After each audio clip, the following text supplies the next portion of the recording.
just when we thought a 10% baseline was it for our exporters selling goods into the United States, Donald Trump seems to have shifted the goalposts. In a throwaway comment from Scotland this morning could mean our exporters actually face higher tariffs of 15 to 20%. I would say it'll be somewhere in the 15 to 20% range. So maybe 15 or 20 or? No, I said, I sort of know. I just want to be nice. I would say in the range of 15 to 20%. So the context for that is, we need to back it up a bit. He was talking about a few countries and what their baseline was, not us. Then he mentioned rest of the world, which presumably could be us at 15 to 20%. Let's get some more on this. The Assistant Treasurer Daniel Mulino joins us live from Canberra now.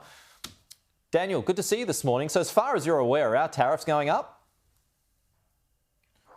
Well, morning, Pete, and thanks for having me on.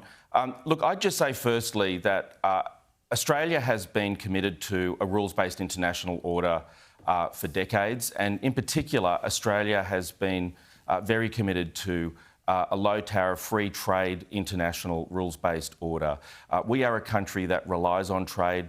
We are a country with a very high proportion of jobs that rely on trade. That remains the position of this government. So we would rather a situation in which the world doesn't go down the path of imposing tariffs. But what I can say is that Australia remains in a situation where we've got as good a deal as anybody, and we continue to engage with the US government intensely on these matters. But from that comment from Donald Trump just this morning, are those tariffs about to go up?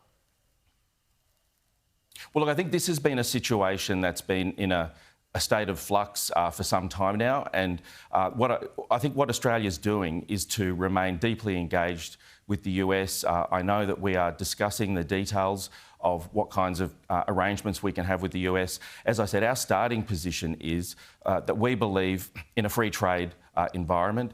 We have gone down the path of lowering our tariffs and working hard with other countries around the world to lower tariffs, to move towards a situation where there's more free movement of goods and investment. I started out in my public policy career when Australia was leading the way on APEC. We've always been a leader in this space, and so we'll continue to push for that. Sure, but I mean, just back to the point though, I mean, are we now looking at 15 to 20% tariffs, not 10%, going by that statement from Trump this morning? Well, look, I think it's a statement that has been made in a off-the-cuff way. I think we're going to have to see what specifics come down the pipeline. Sure. But what I do know is that right now we are engaging with the US. We're seeking to get the best possible deal we can out of the US. We want to go as low as possible on the tariffs. We want to maximise our access to their market, of course, and that remains our priority. So, are you surprised by that comment this morning? I mean, we've just given them beef back, and presumably, there'd be more concessions coming from the United States. And if that comment's true, then that would mean it's going the other way. Well, look, I think the situation in relation to what the US is suggesting they're going to impose on other countries globally, not just in relation to Australia, has been changing over the last few weeks and months. So it's not surprising that there'd be a statement that would suggest a change.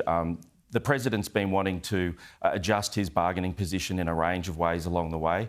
And in response to that, what we've been doing is to put the best possible case forward that Australia is a long-standing ally of the US, that Australia has a very healthy trade and investment relationship with the US, and we're negotiating intensely with the US to get the best possible deal. Yeah, but I mean, this is a pretty big shift if it's possible that we're not locked in for 10%.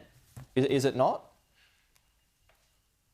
Well, as I said, I think this is a comment that we're going to have to see how things play out over the next few days. I don't want to try and precisely predict where this is going to lead. Okay.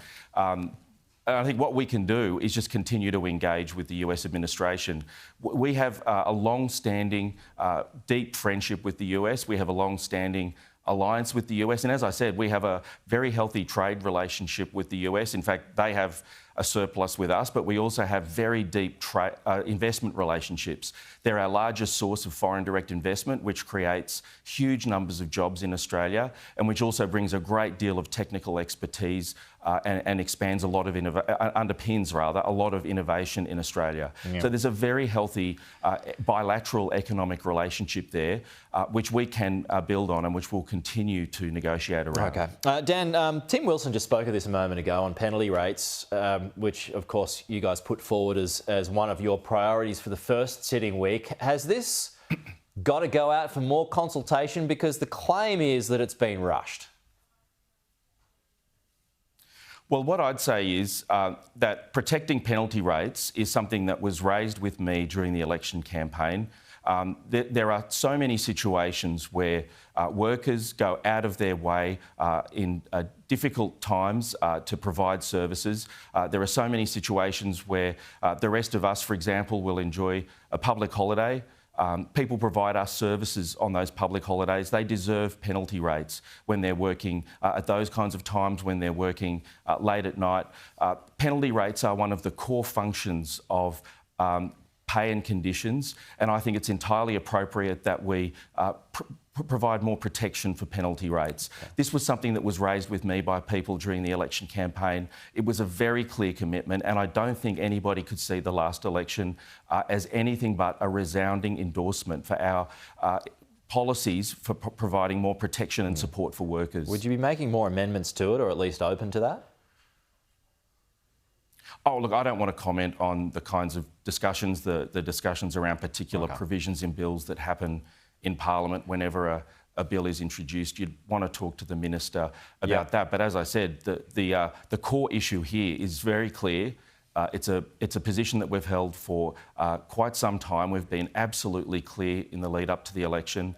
And as I said, I talked to a number of people in my electorate and beyond who are very supportive of this measure and see it as a key priority, as do I. Okay. Good to see you this morning, Dan. Thank you. Chat again next week.